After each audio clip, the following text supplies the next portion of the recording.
இந்த மாந்திரீகத்தில் இப்போ செய்து காட்டும் இந்த கலை உடல் உபாதையை மாந்திரீகத்தில் எப்படி வரவழைப்பது. உடல் உபாதையா எல்லாமே ஜுரம் தானே தான் படுத்துன்னு உக்காந்துக்கிறாங்க. எல்லாம் கொரோனா கஷ்டப்பட்டுன்னு உக்காந்துக்கிறாங்க. இதில் வேறு உடல் உபாதை வேறு தனியாக வேணுமா? வர வைக்க முடியுங்க, செய்ய முடியும் தாராளமாக. ஏன்னு கேட்டிங்கன்னாக்கா உடல் உபாதையை வர வைக்கிறதுன்றது தனிப்பட்ட விஷயம். நேற்றே இது சரியாக சொல்ல முடியல. அந்த சிரோபாரத்துக்கு செய்து முடித்தாங்கன்னாக்கா தீராத தலைவலி, தீராத ஒத்த வலி, தலை குனிஞ்சாக்கா தலை அப்படியே கண்ணு கீழே விழுந்துடுற மாதிரி இருக்கிறது, நிமிர்ந்து நிற்கும் போது நிற்க முடியாத போகிறது, படுத்தா எந்திரிக்க முடியாத போகிறது, தலையை தானே பிச்சுக்கிட்டு போகிறது. அதே மாதிரி கேட்டிங்கனாக்கா காது வலி வர்றது, கண்ணு வலி வர்றது, மூக்கு வலி வர்றது, பல்லு வலி வர்றது, இது எல்லாமே செய்யலாம் சிரோபாரத்தில். அது சிரோபாரம். இது உடல். இது பாருங்கள், இந்த உடலை தலையே இல்லாமல் நான் செஞ்சு வச்சுருக்கேன். நேற்று சிரோபாரம் போட்டுட்டோம், இன்றைக்கி உடலுக்கு தலையெல்லாம் வச்சுருக்கேன், எலுமிச்சை மரத்தை மட்டும் வச்சுருக்கேன். ஏன்னாக்கா அப்படி மொண்டமாக வைக்கக்கூடாது. அப்படி வச்சோம்னாக்கா அது நம்ம கங்கை அம்மனை இது பண்ண மாதிரி ஆகிடும். அப்படி செய்யக்கூடாது. இது கேட்டிங்கன்னாக்கா இது இப்படி தான் செய்யணுன்றது ஒரு விதிமுறைகள் இருக்குது. இது செய்யறதுக்கு முன்னாடி கேட்டிங்கனாக்கா 4 மண் எடுக்கணும். ஒரு மண் புத்து மண், இன்னொன்று மயான மண், 3வது மயான சாம்பல், 4வது கேட்டிங்கன்னாக்கா இந்த மாதிரி உடலுக்கு உபாதையை உருவாக்குறதுக்கு உண்டான ஆட்கள் எங்கே இருக்காங்களோ அந்த வீட்டு மண் இல்லை காலடி மண் அப்படின்னா அந்த இருக்கிற அந்த தெரு மண்ணாவது எடுக்கணும். எப்படி இருந்தாலும் அவங்களுடைய பேர் எடுக்கணும்னு கேட்டிங்கனாக்கா அது முச்சஞ்சு வழியான இருக்கட்டும் எங்கன்னா இருக்கட்டும் அந்த மண் எடுக்கணும். எடுத்தே தான் ஆகணும். தேவை அது எடுத்துக்கணும். அதை எடுத்து இந்த வேலையை நீங்கள் செய்கிறதுக்கு முன்னாடி நீங்கள் உடல் உபாதையை வர வைக்கணும்னு கேட்டிங்கன்னாக்கா மந்திர சித்தி மந்திர சக்தியெல்லாம் உடம்புக்குள்ளே வந்தே ஆகணும். புரியுதுங்களா? உடல் உபாதையை வர வைக்கணும். அவனு சனிக்கிழமை இருக்கணும், அப்படி இல்லைனாக்கா செவ்வாய்க்கிழமை இருக்கணும். அப்படி இல்லைன்னு கேட்டிங்கன்னாக்கா கண்டிப்பாக அமாவாசையாக இருக்கும். இந்த நாளில் கண்டிப்பாக செய்யலாம் தாராளமாக உடல் உபாதையை வர வைக்கிறதுக்கு. அமாவாசை செவ்வாய்க்கிழமை சனிக்கிழமை வர்றதா இருந்தாக்கா மிகப்பெரிய வேலை. அமாவாசை சனிக்கிழமை செவ்வாய்க்கிழமை வந்தாக்கா மிகவும் பயங்கரமாக ஈஸியாக வர வச்சிடலாம். இதை இவங்களுக்கு உடல் உபாதைன்னா என்ன, எதுக்காக அந்த உடல் உபாதை செய்கிறது கேட்டுக்குங்க. நல்லா இருப்பாங்க ஆள், நல்லா இருக்கிறவங்க பார்த்திங்கன்னா திடீர்னு ஒரு கை கீழே விழுந்துடும், ஒரு கால் கீழே விழுந்துடும். இடுப்பு யாரோ ஒரு 4-5 பேர் சேர்ந்து உழைக்கல குத்துன மாதிரி வலிக்கிறதுக்கு ஆரம்பிக்கும். அதுக்கப்புறம் பார்த்திங்கனாக்கா கால் வராது, கை வராமல் போகும். எந்த சாப்பாடும் பார்க்க தான் பிடிக்கும், சாப்பிட பிடிக்காது, சாப்பிட்டா ஜீரணம் ஆகாது, வாந்தியாக வரும். அதே மாதிரி ரத்த வாந்தி வரும். கை காலெல்லாம் எரிச்சல் எடுக்கிறதுக்கு ஆரம்பிக்கும். எரிச்சல் மட்டும் எடுத்தால் போதாது. அதே மாதிரி கேட்டிங்கன்னாக்கா உடலில் ஏதாச்சும் ஒரு ரணம் அந்த ரணம் குணமே ஆகாது. டாக்டரால் கண்டுபிடிக்க முடியாத ரகசியமான வேலை தான் இது. குத்துற முள் அந்த மாதிரி. இதில் குத்துற முள் அவ்வளோ இதை வச்சு அந்த முள்ளை வச்சு குத்துருவாங்க. 7 ஒரு முள் வச்சு குத்திடுவாங்க. புரியுதுங்களா? 7 ஒரு முள்ளுன்றது எப்படி தெரியுமா இருக்கும்? சீக்க முள், வேலை முள், கருவேலை முள், அதுக்கப்புறம் கெட்ட வேலை முள், அதுக்கப்புறம் பார்த்தீங்கன்னாக்கா பல முள்ளுங்க இருக்குது. இதில் நெரிஞ்சி முள், ஆணை வணங்கி முள் இருக்குது. அதுக்கப்புறம் பார்த்தீங்கன்னாக்கா வேலி முள்ளுன்னு இருக்குது, கண்டாங்கத்திரி முள் இருக்குது. அதுக்கப்புறம் பார்த்தீங்கன்னாக்கா ஒட்டடா முள்ளுன்னு இருக்குது. இந்த மாதிரி முள்ளெல்லாம் இருக்குது. முக்கியமாக சகுனி முள் சேர்த்துக்குவாங்க, பன்னி முள்ளையும் சேர்த்துக்குவாங்க. இதில் இந்த முள்ளெல்லாம் ஒன்றா சேர்த்து சாம்பல் ஆக்கி போட்டாலும் வேலை செய்யும், குத்துனாலும் வேலை செய்யும். அப்படி இது குத்திட்டு அப்படின்னா வேலை செய்யணும்னாக்கா எந்த ஒரு டாக்டர்கிட்டனா போங்க. நீங்கள் நல்லா தான் இருக்குது, ஸ்கேனிங் எடுத்து பார்த்துட்டேன், நல்லா தான் இருக்குது, இசிஜி எடுத்து பார்த்தாச்சு, உங்களுக்கு பிளட்டு தான் கம்மியாக இருக்குது. ஆரம்பத்தில் டாக்டருங்களும் அவங்களுக்கு தேவை இருந்தாலும் மொத்தத்தையும் வாங்கிக்கினேன், அதுக்கப்புறம் தான் அவங்களுக்கு எல்லாமே சொல்லாமல் போவாங்க. இந்த 4 மண் கொண்டு வாங்க. இந்த 4 மண்ணை கொண்டு வந்துட்டு இதுக்கு கரெக்டாக பார்த்து செய்யுங்க இந்த வேலையவே. இது எப்படி செய்யுதுங்க? இந்த மாதிரி வலி இருக்கிற பிரச்சனை இருக்கிறவங்களுக்கு தீராத ரணம் ஒரு நோய் வந்துச்சுனாக்கா நோயே நல்லாவாது. காலில் ஒரு கட்டியோ ஏதாவது வச்சாலும் கட்டியோ நல்லாவாது. மேலும் மேலும் புத்து மாதிரி அந்த புத்து மண்ணு தான் சேர்க்குற மாதிரி தான் புத்து மாதிரி கிளம்பி வந்துக்கிட்டே இருக்கும். நோய் வளர்ந்துக்கிட்டே தான் இருக்குமே தவிர குறையாது சுத்தமாக. அதே மாதிரி கேட்டிங்கன்னாக்கா மயான சாம்பலை எடுத்து புத்து மண்ணு சேர்த்து வச்சிட்டாங்கன்னா சரியாக போச்சு. அப்படியே வட்டையாக உடம்பெல்லாம் அப்படியே ரவுண்டாக வரத்துக்கு ஆரம்பிக்கும். அப்படியே அவங்க கீறி சொறி சிறங்கு வந்த மாதிரி. அதுக்கப்புறம் மோசமானது இந்த உடல் உபாதைன்னு சொல்கிறது. உடல் உபாதையை மனுஷனை கொன்னே கூட போட்டுடலாம். இந்த மாதிரி குடும்பப்படுத்துறது ரொம்ப கஷ்டமான விஷயம். அதான் கேட்டிங்கன்னா பக்கத்தில் இருக்கிறவங்க அடைப்போட அவனுக்கு ஏதோ ஒரு நோய் வந்துட்டுதுன்னு அவங்க அடிப்போடி அவங்க தீராத வியாதியாக இருக்குதுன்னு சொல்லுவாங்க. அந்த மாதிரி வியாதியை உருவாக்குறது தான் உடல் உபாதை.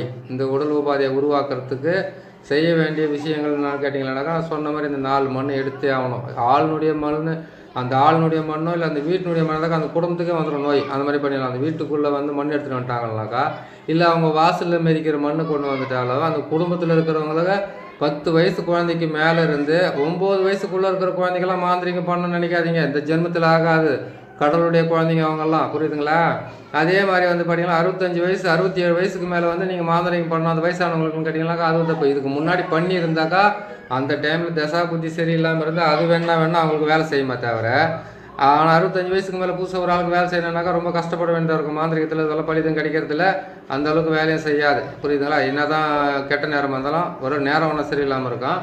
மற்றபடியெல்லாம் எதுவும் கிடையாது. இது செய்யணும், இது செய்து முடிக்கணும்னு கேட்டிங்கனாக்கா, இது செய்துட்டீங்க. அந்த சாம்பல் நான் சொன்ன மாதிரி வந்து எல்லாத்தையும் இது அந்த முள்ளெல்லாம் கொண்டு வந்து சுட்டுட்டீங்க. சுட்டெல்லாம் செஞ்சுட்டு என்ன பண்ணால் அந்த பனியினுடைய முள்ளம்பன்றியினுடைய மலை இருக்கிற சொல்லியிருக்கீங்களா, அந்த மலை குடலை இருக்க சொல்லியிருக்கேன். அந்த குடலை இருக்கக்கூடியதை எடுத்து நல்லா சுட்டு அதனுடைய மையம் எடுத்துங்க. அந்த மையம் எடுத்து என்ன பண்ணணும் கேட்டிங்கனாக்கா 6 ஆணி எடுத்துக்கணும். 6 ஆணியை எடுத்து அந்த ஆணிகளில் வந்து பார்த்தீங்கன்னாக்கா முதல் ஆணியை வந்து குத்த வேண்டிய இடம்னு கேட்டிங்கன்னாக்கா மார்பில் குத்தணும். கரெக்டாக மார்பில் குத்துனீங்கன்னா அவ்வளோ கரெக்டாக வேலை செய்யும் அந்த இது.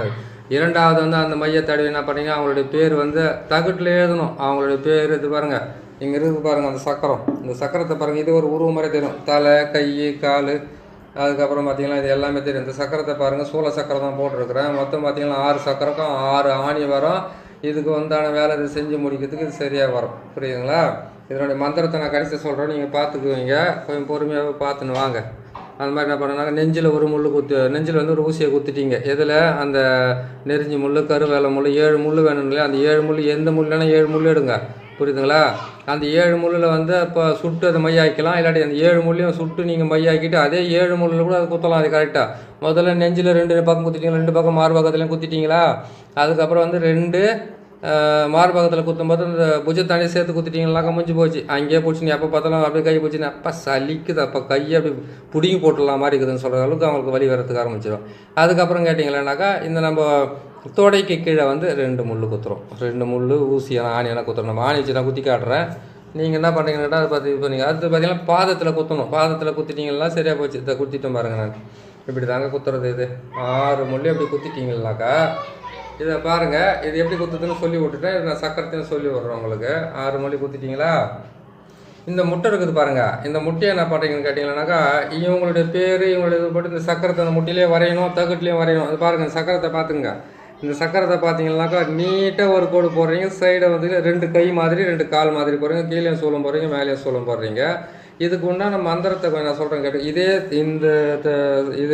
இந்த இதை தான் நீங்கள் தகுட்டில் போடுறீங்க. தகுட்டில் போட்டு எழுதிட்டு அது பாருங்கள். இது நீட்டில் அவங்க பேர் எழுதிட்டீங்க. அவங்க குடும்ப பேர் எங்கே இந்த எப்போ எழுதினாலும் இதுங்களே எழுதணும். பேருங்களே இதுங்களே எழுதணும். இவ்வளோ தான் எழுத வேண்டியது உங்களுடைய வேலை. முட்டிலே இந்த மாதிரி கோடு போட்டு அவங்களுடைய பேரை எழுதலாம். பேரை எழுதி முடிச்சுட்டு இதுக்கு வந்து எழுதுறது உங் நசி. இதனுடைய மூல மந்திரமோ அது சொல்கிறேங்க, கேட்டுக்குங்க நல்லா. உங் நசி, மங் நசி, சிங் நசி, நசி நசி, நங் நங் நங். இதுதான் இதனுடைய மந்திரம். இதுக்கு ஓம்ன்ற வார்த்தையெல்லாம் சொல்லவே கூடாது. ஏன்னு கேட்டிங்கன்னாக்கா ஓம்ன்றது வந்து பிரணவ மந்திரம்னு சொல்லுவாங்க. ஏன்னு கேட்டால் ஒரு உயிரை காக்கிற அந்த மந்திரத்தை வந்து ஒரு சில விஷயத்துங்களுக்கு நல்ல விஷயத்துங்களுக்கு கெட்ட விஷயங்கள் யூஸ் பண்ணலாம். இந்த கை கால் முடக்கிறது இதுக்கெல்லாம் வந்து அந்த ஓம்ன்ற விஷயத்தை நீங்கள் பயன்படுத்தக்கூடாது. பயன்படுத்துறது தான் தப்பு. பலிதம் வந்து குறைவாக கிடைக்கிறதுக்கு ஆரம்பிச்சிடும். புரியுதுங்களா? இதை செய்து முடிச்சுட்டு என்ன பண்ணுறீங்கன்னு கேட்டிங்கன்னாக்கா இந்த மாதிரி வாழை இலை, எருக்க இலை வைக்கிறீங்க. வாழை இலை வச்சிங்கன்னா திருப்பி போடணும். வாழை இலைவை நேராக வாழை இலை விரிச்சிட்டு வந்து போட்டு வச்சுட்டு உக்காதீங்க. திருப்பி போடுங்க. திருப்பி போட்டுட்டு அந்த வாழை இலையவை அது மேலே வந்து இந்த மாதிரி உருவத்தை போட்டு நான் சொன்ன மாதிரி அந்த மண்ணுங்களெல்லாம் சேர்த்து அதில் போட்டு ரெடி பண்ணிக்கோங்க. ரெடி பண்ணிவிட்டு இந்த மாதிரி வந்து 6 ஊசியை குத்திடுங்க. தகுட்டை வந்து கரெக்டாக அது மேலே வச்சுடுங்க. அதே மாதிரி அந்த முட்டையை வந்து மேலே கீழே வரைக்கும் வச்சு என்ன பண்ணுறீங்கன்னு கேட்டிங்கன்னாக்கா மடிச்சிடுங்க. மடிச்சுட்டு ஒரு மண் பாத்திரம் எடுத்துங்க. அந்த மண் பாத்திரத்தில் இது வச்சு மேலே ஒரு மண் பாத்திரத்தை போட்டு மூடிட்டு இதே மாதிரி தகுடை வந்து அந்த மண் பாத்திரத்து மேலேயும் போட்டு ஒத்த நூலால் கட்டணும்.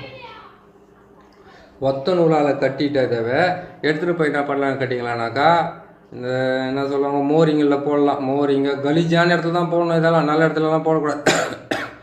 கலீஜான இடத்துல போட்டிங்கனாக்கா அவ்வளோ நல்லா வேலை செய்யறதுக்கு ஆரம்பிச்சிடும். அந்த கலீஜான இடம் எதுன்றது நீங்களே சூஸ் பண்ணிக்கங்க. கலீஜின்னு சொல்லிட்டுன்னு கேட்டிங்கனாக்கா மோரியில் போடலாம். அப்புறம் கேட்டிங்கன்னா சாக்கடை தண்ணி போகிற இடத்துல போடலாம். அப்படி இல்லைன்னு கேட்டிங்களானாக்கா ஏதாச்சும் வந்து டிச்சிக்காவை கொண்டு அதில் போடலாம். ஆனால் நிற்கணும். அது ஓடக்கூடாது. ஓடி உடஞ்சி பிரிஞ்சுன்னா நோயெல்லாம் விஷயத்தில் வேலை செய்யாது. என்ன தான் நீங்கள் பண்ணாலும் அவங்களுடைய பேருங்களை வந்து தரவாக எழுதுறது கற்றுக்குங்க. யாருக்கு வேலை செஞ்சாலும் பேரை தரவாக எழுதுங்க. அம்மா பேரை கேட்டு வாங்கிக்கோங்க. இதெல்லாம் செய்து கரெக்டாக போனதுங்களுக்கு இதெல்லாம் போட்டிங்கன்னா உங்களுக்கு அவ்வளோ கரெக்டாக வேலை செய்து கொடுக்கும். இதுலேருந்து விடுபடணும்னு கேட்டிங்களேனாக்கா இதுக்கும் ஒரு தாந்திரிக வழி ஒன்று இருக்குது. இதே மாதிரி பொம்மையை செய்து இதே முட்டையை இதில் போட்டு அவங்க செய்துட்டாங்களா, செய்து முடித்த உடனே இதே முட்டையை வந்து நம்ம திருப்பி போட்டு இவங்களுடைய பேருங்களில் வந்து அதுக்கு உண்டான மந்திரத்தை வந்து இதுக்கு எப்படி செஞ்சு அதுக்கு ரிலீஃப் ஆகுறதுன்றது அடுத்த பதிவில் போடுறேன். ஏன்னு கேட்டிங்கன்னாக்கா இப்போவே பதிவு நீளம் அதிகமாக இருக்கிறதுனால இன்னொரு பதிவில் நான் நல்லா போடுறேன். ஏன்னு கேட்டிங்கன்னா அது வந்து இதை விட 2 மடங்கு அதிகமாக செய்ய வேண்டியதாக இருக்கும். எப்போவுமே வந்து எதுவாக இருந்தாலும் கீழே கொட்டுறது தான் ஈஸி. அதை வாரி வந்து ஒரு பாத்திரத்தில் அடைக்கிறது ரொம்ப கஷ்டம். அது வார்த்தையாக இருக்கட்டும், அது மாதிரி கேட்டிங்கன்னா மனுஷனை எடுத்தறிஞ்சு பேசுகிறதா இருக்கட்டும், ஒருத்தர் அழிக்கிறதா இருக்கட்டும், எல்லாமே அழிக்கிறது தான் இந்த உலகத்தில் ஈஸி. கெட்டது செய்கிறது ஈஸி, நல்லது செய்கிறது ரொம்ப கடினம். அதுக்கு பார்த்து செய்யணும். அதுக்கு வந்து எல்லா விஷயமும் தெரிஞ்சிருக்கணும். புரியுதுங்களா? இதை பார்த்து இந்த மாதிரி பிரச்சனை இருக்கிறவங்களுக்கு வந்து எப்படி செய்து இவங்களை குணப்படுத்துறது, எதை செஞ்சால் இவங்க குணமாவாங்க, நோயால் இருக்காங்க. நல்லா பாருங்கள், எல்லாருக்கும் ஒரு நோய் வருது உடனே போயிடும். அவங்களுக்கு மட்டும் பார்த்தீங்கன்னா வருஷ கணக்கில் உடலில் தங்கிட்டு இருக்கும். முதுகில் ஒரு நோய் வர நல்லா ஆகாது, ஒரு புண்ணு வச்சுன்னா நோய் நல்லாவாது, கட்டி வந்தால் நல்லா ஆகாது, அவங்களுக்கு கை கால் வந்து வலி வந்தால் நல்லா ஆகாது, கை கால் விழுந்தால் அது அவங்களை காப்பாற்றவே முடியாது. அப்படிப்பட்ட ஒரு வேலை செய்யணுனாக்கா இந்த ஊசிங்களை வந்து ஆப்போசிட்டாக மாற்றி குத்துற ஒரு ரகசியம் இருக்குது. இந்த ஆணியை வந்து ஆப்போசிட்டாக மாற்றி குத்துனா தான் அது கரெக்டாக வேலை செய்யும். அந்த வேலைக்கு உண்டான வழி என்னன்றது நான் பார்த்து நான் உங்களுக்கு கரெக்டாக நான் சொல்லித்தரேன். அப்புறமா செஞ்சோம்னாக்கா ஆட்டோமேட்டிக்காக வரும். ஏன்னு கேட்டிங்கனாக்கா அதுக்கு கட்டுக்கொடி தேவைப்படுது, அதுக்கு வந்து நிறைய விஷயம்லாம் தேவைப்படுது. போட்டு பின்னி கட்டி காட்டினா தான் கரெக்டாக வரும். அது வந்து 2 வீடியோ கூட வரும். பெரிய வீடியோக்கெல்லாம் நிற்க வச்சுருக்கிறோம். செய்ய முடியாத காரணத்தினால இல்லை, அது செஞ்சால் வீடியோ பெருசாக வரும். மொட்டையாக செய்து விட்டோம்னாக்கா உங்களுக்கு புரியாது அப்படின்னு சொல்லிட்டு இந்த மந்திரத்தை நல்லா நான் ஞாபகத்தில் வச்சுங்க. உங் நசி, மங் நசி, சிங் நசி, நசி நசி, நசி நசி, நங் நங் நங். இது தாங்க இதனுடைய மந்திரம். இந்த மந்திரத்தை ஒரு 108 முறை நீங்கள் மனப்பாடம் பண்ணி வச்சுங்க. இந்த மாதிரி கை கால் வலி அது மாதிரி வருதுன்னு சொன்னீங்கன்னாக்கா அதுக்கே வந்து மாற்றி போட்டு செய்து இப்போ வந்து இயற்கை இலையை வந்து வாழை இலையை ஒன்றா சேர்த்து செஞ்சாக்கா அது பிரியும். அது வந்து கரெக்டாக அந்த நோயை வந்து குணப்படுத்திடும். அப்படியெல்லாம் ஒரு தாந்திரிக ரகசியம் இருக்குது. அது இன்னொரு வீடியோவில் பொறுமையாக போட்டு உங்களுக்கு நான் காட்டுறேன். இப்போதைக்கு இதை பாருங்கள், பார்த்து செய்துக்கிட்டு வாங்க. நிறைய பேர் டவுட் கேட்டிருக்கீங்க. அந்த டவுட்டெல்லாம் வந்து மொல்லமாக க்ளீன் பண்ணி கொடுக்குறேன். கொஞ்சம் வேலை பதட்டமாக இருக்கிறதுனால முக்கியமான பல விஷயங்களை வந்து உங்களுக்கு எடுத்து சொல்ல முடியல. ஒரு சப்ஜெக்டை சொல்லிக்கிட்டு வந்துடுறேன். நம்ம சேனலை பார்க்குறவங்க சப்ஸ்கிரைப் பண்ணுங்கள். நீங்கள் சப்ஸ்கிரைப் பண்ணாக்கா நான் ஒன்றுமே தெரியாத மாந்திரிகம்னா என்னன்னு கூட தெரியாத மாந்திரிகத்தினுடைய பட்சி முதல் கொண்டு இருந்து விருட்சம் முதல் கொண்டு இருந்து அதனுடைய தாந்திரிக ரகசியம் முதல் கொண்டு இருந்து எப்படி எல்லாமே செய்தி நீங்கள் ஜெயிக்கணுன்றதை வந்து தெளிவாகவும் ஒரு இதுவோட உங்களுக்கு நான் சொல்லித்தரேன். எதுவுமே நீங்கள் கற்றுக்க யார்ட்டும் போய் நீங்கள் சிஷியனாக இருக்க வேண்டியதில்லை, யாருக்கும் நீங்கள் குருவாக இருக்க வேண்டிய அவசியமே கிடையாது. இருக்குது, எல்லாமே இருக்குது. ஒரு சக்கரத்தையும் நீங்கள் போட்டிங்களேனாக்கா டாப் டக்கரில் போகிற அளவுக்கு வேலையெல்லாம் இருக்குது. நீங்கள் கொஞ்சம் அமைதியாக இருங்க. ஏன்னு கேட்டிங்கனாக்கா ஒரே ஒரு பாடத்தில் கற்றுக்கிறது கிடையாது. சாதாரணமாக சொல்லிட்டாங்க அஷ்டகர்மம் அப்படின்னு சொல்லிட்டு. அஷ்டகர்மம்னா 8 கிடையாது.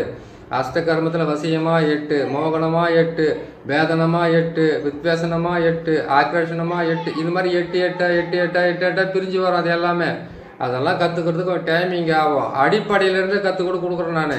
இப்போல்லாம் இது தெரிஞ்சு வந்து கொஞ்சம் ஒரு நாளைக்கு வந்து 100 பேர் ஃபோன் பண்ணுறீங்க. ஃபோன் பண்ணிவிட்டு இது கொஞ்சம் டவுட் க்ளீன் பண்ணுங்கள், அந்த டவுட் க்ளீன் பண்ணுங்கள். அப்படி டவுட்டெல்லாம் க்ளீன் பண்ண முடியாதுங்க. அந்த டவுட்டை வந்து இதில் நான் செஞ்சு கொடுக்குறேன். ஒரு முறைக்கு நீங்கள் 4 முறை பார்த்தீங்கன்னா இது உங்களுக்கு புரிஞ்சிடும். உங்களுக்கு புரியணுன்றதுக்காக தான் இவ்வளோ தெளிவாகவும் வார்த்தை மிஸ் ஆகாமல் எல்லாமே உங்களுக்கு தெளிவாக சொல்லித்தரேன். இதுக்கு முன்னாடி நான் மந்திரத்துங்களை சொல்லாமல் இருந்தேன். இப்போ சக்கரமும் போட்டு மந்திரத்தையும் உங்களுக்கு சொல்லிக்கிட்டே வரேன். இன்னும் கொஞ்ச நாள் போகட்டும், உங்களுக்கு இன்னும் தெளிவாக வர மாதிரி சொல்லிக்கிட்டே வரேன். நம்ம சேனலை சப்ஸ்கிரைப் பண்ணுங்கள், நண்பர்கள் ஷேர் பண்ணுங்கள், முடிஞ்ச அளவுக்கு வந்து நீங்கள் லைக் பண்ணுங்கள். உங்களுக்கு அடுத்த பதிவில் வந்து இன்னும் நல்ல ஒரு தலைப்பில் உங்களை சந்திக்கிறேன். நன்றி, வணக்கம்.